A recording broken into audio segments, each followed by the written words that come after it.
အဲကြောင့်သရက်ရှူကနေပြီးတော့ပြန်လေကြိုဆိုလိုက်ပါတယ်ဗျ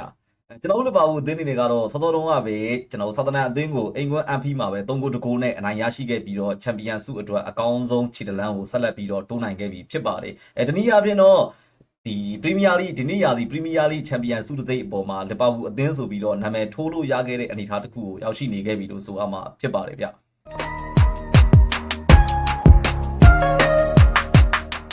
ဟုတ်ကဲ့ပါအဲ့တော့ဒီပွဲစဉ်နဲ့ပတ်သက်ပြီးတော့ပေါ့နော်လက်ရှိအနေထားမှာကျွန်တော်တို့လီဗာပူးအသင်းက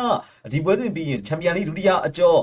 ပွဲစဉ်ရှိတယ်ပေါ့နော် PSG နဲ့ကစားဖို့ရှိတယ်အဲ့ဒါပြီးရင်လည်းကလာဘောင်ကပ်ဖိုင်နယ်ပွဲစဉ်အဖြစ်နျူကာဆယ်နဲ့ကစားဖို့ရှိတယ်အဲ့ဒီပွဲစဉ်နှစ်ပွဲရှိနေတာဖြစ်တဲ့အတွက်ကြောင့်မို့လီဗာပူးဖန်တွေအတွက်ကတော့ဒီပွဲစဉ်အပေါ်မှာအမျိုးမျိုးသုံးသပ်ခဲ့ကြတယ်ဆွေးနွေးခဲ့ကြတယ်ပေါ့နော်ပွဲကြိုအနေထားတစ်ခုမှာဆိုရင်ကျွန်တော်လူစုံမထုတ်သင့်ဘူးလူစုံထုတ်သင့်တယ်ဆိုပြီးဆွေးနွေးခဲ့ကြတယ်ဒါပေမဲ့ဒီပွဲစဉ်အပေါ်မှာအာနီစလော့ပွဲထွက်လာခဲ့တဲ့လူစီရင်ကလီဗာပူးအသင်းရဲ့အတောင်တင်းဆုံးလူစီရင်တစ်ခုကိုပဲပြန်ပြီးတော့အသုံးပြုခဲ့တာဗျဂိုးလင်မှာအလက်စစ်မက်ကလစ်စတာကိုအနားပေးခဲ့တာကလွယ်လို့ကျန်တဲ့နေထားမှာအတောင်တင်းဆုံးလူစီရင်ကိုပြန်လည်ပြီးတော့အသုံးပြုခဲ့တယ်လို့ပြောလို့ရတယ်ကိုသမားနေရာမှာအလက်စင်နောက်တန်းမှာပုံမှန်တွဲနေကြဖြစ်တဲ့ဘန်ဒိုက်ကိုနာတေပြီးကြရင်ကျွန်တော်ထရန့်အာနိုညာချမ်းမှာဘယ်ချမ်းမှာဆိုလို့ရှိရင်တော့ကော့စတက်စီမီကတ်ကိုအသုံးပြုလာခဲ့တယ်ပေါ့နော်ကိုလင်မှာဆိုရင် DM နေရာမှာကျွန်တော် Ryan Gravenberch Dominic Szoboszlai နဲ့ Curtis Jones ကိုတွဲဖက်ပြီးအသုံးပြုလာခဲ့တယ်တိုက်စစ်ပိုင်းမှာဆိုရင်တော့ Darwin Núñez Mohamed Salah နဲ့ Luis Diaz တို့ကိုအသုံးပြုလာခဲ့တာဖြစ်ပါတယ်ဒါအာနီစလော့အနေနဲ့ကတော့ဒီပွဲစဉ်အပေါ်မှာသူ့အနေနဲ့ပြောမယ်ဆိုရင်ပြီးခဲ့တဲ့ပွဲစဉ်တွေအားလို့ပုံစံမဟုတ်ဘဲနဲ့ဒီပွဲစဉ်အပေါ်မှာပွဲကို control လုပ်ပြီးတော့ကစားမယ်အကောင်းဆုံးကျွန်တော်တို့ဘောလုံးပိုင်ဆိုင်မှုကိုအသာစီးရယူပြီးတော့ position gain တစ်ခုနဲ့ကစားမယ်ဆိုပြီးတော့သူ့အနေနဲ့ပွဲကိုကြံရွယ်ခဲ့တယ်ပေါ့နော်အဲ့ဒီ plan ကလည်းအလုပ်ဖြစ်ခဲ့တယ်လို့ပြောလို့ရပါတယ်ပထမပိုင်းမှာလည်းကျွန်တော်တို့အသင်းက chance creation တွေတော်တော်များများလုပ်နိုင်ခဲ့သလိုဘောလုံးပိုင်ဆိုင်မှုကိုလည်းအသာစီးရယူထားနိုင်ခဲ့တယ်ဒါပေမဲ့မထင်မှတ်ဖဲနဲ့ပေါ့နော်ကျွန်တော်တို့ပွဲကစားချိန်45မိနစ်ပြည့်ပြီးတဲ့အချိန်ဒုတိယပထမပိုင်းပြီးကန်နီးမှာပဲဒီ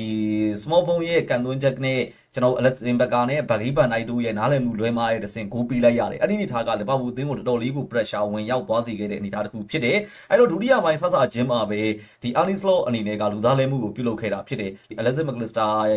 နဲ့ပြကြရင်ကျွန်တော်တို့ဒီဟာဗီအလီယောကိုထည့်သွင်းခဲ့တယ်ဒိုမနစ်ဆိုဘိုစလိုင်းနဲ့ကာတင်ဂျုံနဲ့ကိုအောက်ခဲ့တယ်ပေါ့နော်အဲ့ဒီအနေထားကပွဲရဲ့အဖြေကိုတော်တော်လေးပြောင်းလဲစေခဲ့တယ်လို့မြင်တယ်ပထမပိုင်းမှာကျွန်တော်တို့ဟိုဒီအဝါကထိခဲ့တဲ့ဒါဝန်နူးညက်အဲ့ဒီအနေထားကိုကျွန်တော်ထုတ်မယ်လို့ကျွန်တော်တို့ထင်ခဲ့ကြတယ်ပေါ့နော်ဂျူတာနဲ့လူစားလဲခဲ့တယ်လို့ထင်ခဲ့ကြပေမဲ့လို့တကယ်တမ်းကျတော့လူစားမလဲခဲ့ဘူးအဲ့ဒီအနေထားကလည်းပွဲအဖြေကိုတမျိုးတစ်ပုံပြောင်းလဲစေခဲ့တာပါဒီနေ့ပွဲစဉ်ကတော့ဒါဝန်နူးညက်က0-2 hero ဖြစ်ခဲ့တယ်လို့ဆိုရမှာပေါ့နော်ပထမပိုင်းပြီးကန်ဒီမှာပဲတစ်ဖက်ကစားသမားကိုဖောင်းပေါ်မလုံးသင့်တဲ့အနေထားမှာလုပ်ခဲ့တယ်ဒါကတော်တော်လေးကိုဒါဝန်နူးညက်အတွက်အဆင်မပြေတဲ့အနေအထားတစ်ခုအဲ့ဒီအနေထားမှာလည်းပါဝူဖန်တွေကျွန်တော်တို့အပါဝင်အကုန်လုံးဝိုင်းပြီးတော့ဝေဖန်ခဲ့ကြတယ်ဒါပေမဲ့လို့ဒုတိယပိုင်းမှာပဲဒါဝန်နူးညက်ကိုအာနီစလော့ကဘလို့ယုံကြည်မှုတွေပေးလိုက်လဲမသိဘူးပေါ့နော်ဒုတိယပိုင်းကျွန်တော်တို့ပွဲကစားချိန်ဒီ50မိနစ်မှာပဲဒါဝန်နူးညက်ကသွင်းဂိုးတစ်ခုကိုသွင်းယူနိုင်ခဲ့တယ်အဲ့ဒီသွင်းဂိုးကလည်းဘေဂျန်ကပထမပိုင်းတစ်ပိုင်းလုံးမှာ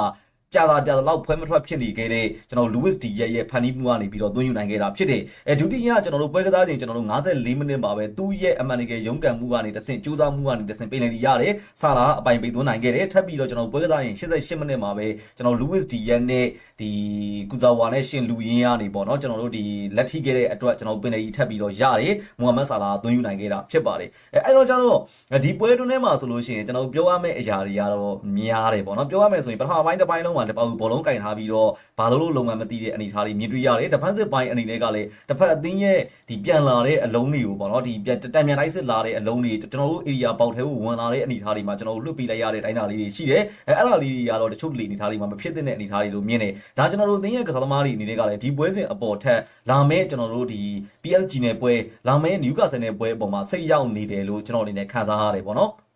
်โอเคအဲ့တော့ခြေစွမ်းပိုင်းအရာကတော့ဒီနေ့ပွဲစဉ်မှာအရင်အားရခြင်းစရာတော့မရှိဘူးပင်လယ်နှလုံးနဲ့တူတူနိုင်ရရှိခဲ့တယ်အနိုင်3မှတ်ကိုရရှိခဲ့တယ်ဒုတိယပိုင်းမှာဆိုရင်တော့အလက်စစ်မက်ကလစ်စတာနဲ့ကျွန်တော်တို့ဟာဗီအလီယောဝင်ရောက်လာတဲ့အနေအထားကကျွန်တော်ပထမပိုင်းအပြီးမှကနေကလည်းပြောခဲ့တယ်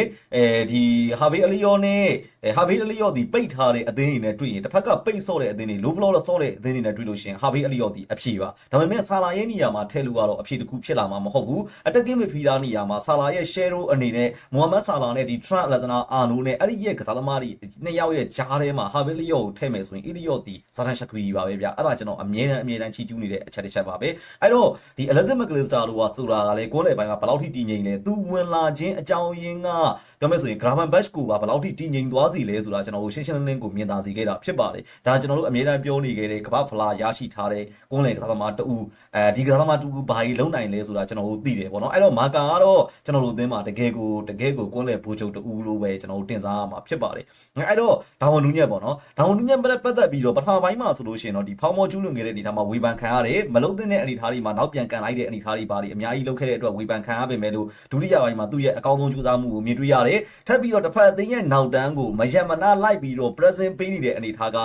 ဒါဝန်နူးညက်ဟုတ်မဟုတ်ရက်လားပေါ့နော်ပြောမယ်ဆိုရင်ဒါဝန်နူးညက်ကိုဘလို့ယုံကြည်မှုတွေများရအောင်ဘာစီတွေများတိုက်ရိုက်တာလဲဆိုတဲ့အနေထားတစ်ခုကိုကျွန်တော်ရှင်းရှင်းလင်းလင်းမြင်သာစေခဲ့တယ်ပေါ့နော်အဲ့တော့ဒါဝန်နူးညက်အနေနဲ့ကလည်းအောင်ပွဲခံတဲ့အနေထားမှာလက်ရိုးကိုပါဇက်မှာကတ်ပြီးတော့ကြတော့တူတူပေါ့နော်ငါ့ကိုဝေဖန်မှုတွေအရင်မလုပ်နဲ့ငါအကောင်းဆုံးစူးစမ်းပြနေတယ်ငါအကောင်းဆုံးအသင်းအတွက်ပေးဆက်ကစားနေတယ်ဆိုတဲ့ပုံစံမျိုးနဲ့အောင်ပွဲခံသွားတာလေကျွန်တော်တို့လပါဘူးပေးတဲ့ဒီအတွက်တော်တော်လေးကိုဂျင်းနဲ့ချင်းစရာကောင်းတဲ့အနေအထားတစ်ခုဖြစ်ပါလေဗျဟုတ်ကဲ့ပါအဲ့တော့ပွဲပြီးမှဆိုရင်တော့လက်ရှိလပါဘူးအသင်းတွေကတော့စုစုပေါင်းကျွန်တော်တို့29ပွဲအထိကစားပြီးသွားတဲ့အချိန်မှာကျွန်တော်တို့ရမှတ်80ထိရရှိသွားခဲ့ပြီဖြစ်တယ်ဒါကလက်ကျန်9ပွဲပဲကျန်တော့တဲ့အချိန်ဆိုတဲ့အချိန်မှာအာဆင်နယ်အသင်းကိုရမှတ်16မှတ်ထိဖြတ်ထားတယ်ဒါအာဆင်နယ်ကတော့2ပွဲကစားဖို့ကြံနေသေးရဲ့ပေါ့နော်လပါဘူးအသင်းက2ပွဲရောပြီးကစားထားတယ်28ပွဲပဲကစားထားပြီးတော့ရမှတ်ကျွန်တော်တို့54မှတ်ထိရရှိထားတာဖြစ်တယ်အဲ့တော့ကျွန်တော်တို့လည်းအတူတူလက်ရှိနေတာမှာကျွန်တော်တို့ထက်2ပွဲရော့ကစားထားတယ်ကျွန်တော်တို့က2ပွဲတာကစားထားပြီးတော့အာဆင်နယ်အသင်းကို16မှတ်ထိဖြတ်ထားနိုင်ခဲ့တာဖြစ်ပါတယ်အဲ့တော့ဘာပဲဖြစ်ချန်ပီယံဆုအတွက်ကတော့ကျွန်တော်တို့တော်တော်လေးကိုနီးစပ်လာခဲ့ပြီလက်ကျန်ပွဲစဉ်ဒီမှာအာဆင်နယ်အသင်းကလက်ကျန်ပွဲစဉ်အကုန်လုံးကိုနိုင်မယ်ဆိုရင်တော့မှကျွန်တော်တို့ကလက်ကျန်ပွဲစဉ်9ပွဲမှာကျွန်တော်တို့အတွက်9ပွဲလောက်နိုင်ပြီဆိုတာနဲ့We are the champion ပေါ့နော်ကျွန်တော်တို့ champion ဖြစ်ပြီလို့ဆိုလို့ရတဲ့အနေအထားတစ်ခုမှာအာနီစလောနဲ့လီဗာပူးတင်တို့ဘလိုဒီနဲ့မှအမှားယွင်းခံတော့မှာမဟုတ်ဘူး champion ဆုအတွက်တောက်လျှောက်ရှေ့ဆက်တိုးနေမယ့်အနေအထားတွေကိုမြင်တွေ့ရတာလေကျွန်တော်တို့နဲ့ချင်းနဲ့ချင်းစရာကောင်းခဲ့တာဖြစ်ပါတယ်ဗျအဲ့တော့ဘာပဲဖြစ်ဒီနေ့ရာသီမှာတော့ကျွန်တော်တို့အတွက်ဝေးကွာနေတဲ့ champion ဆုလက်ရှိအနေထားမှာကျွန်တော်တို့အင်္ဂလန်ရဲ့အောင်မြင်ဆုံးအသင်းဆုတဲ့ဆောင်ဘုတ်တစ်ခုရည်ရွယ်မှုတစ်ခုကိုကျွန်တော်တို့ရွတ်ဆိုနိုင်ဖို့ရာအတွက်ဝင်ကြွားနိုင်ဖို့ရာအတွက်ကျွန်တော်တို့တဖြည်းဖြည်းချင်းနီးကပ်လာခဲ့ပြီဖြစ်တယ်ဘာပဲဖြစ်ကျွန်တော်တို့ပရီးမီးယားလိမှာဆိုရင်အကြိမ်20မှရထားတဲ့ Manchester United ကိုကျွန်တော်တို့မှီတော့မယ်ဆိုတဲ့အနေအထားဒါအဲ့ဒီ